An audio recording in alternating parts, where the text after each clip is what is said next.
ঘরের বউটা যদি ভালো হয় তাহলে একজন বেকার পুরুষও প্রতিষ্ঠিত হয়ে পড়ে, আর ঘরের বউটা যদি খারাপ হয় তাহলে একজন প্রতিষ্ঠিত পুরুষ মানুষও চোখের পলকে ধ্বংস হয়ে যেতে পারে।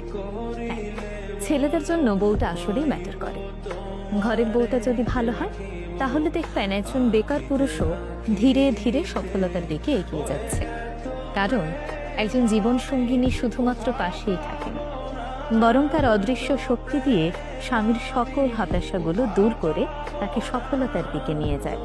স্বামীকে ধৈর্য দেয়, সাহস যোগায়, তার খারাপ সময়গুলোতে ধৈর্য ধরে তার পাশে থেকে সেই সময় মোকাবেলায় সাহায্য করে।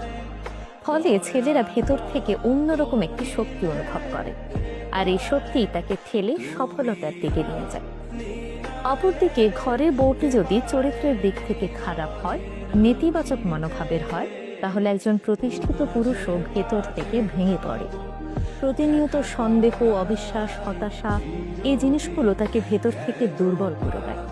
ফলে তিনি ধীরে ধীরে তার কর্মস্পৃহা হারিয়ে থাকে এবং জীবনযুদ্ধে অনেকটাই পিছিয়ে পড়ে। তাই ছেলেদের জীবনে স্ত্রী আসলেই ম্যাটার করে, কারণ স্ত্রী শুধু একজন সঙ্গীই নয়, তার চলার পথে সাহসের উৎস কিংবা ধ্বংসের কারণ। একটি সম্পর্কের সৌন্দর্য তখনই ফুটে ওঠে যখন একজন আরেকজনের শক্তি হন।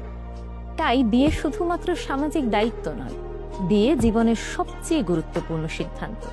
তাই এমন একজনের হাতেই নিজের ভবিষ্যৎ তুলে দেবেন যাকে আপনি বিশ্বাস করতে পারেন।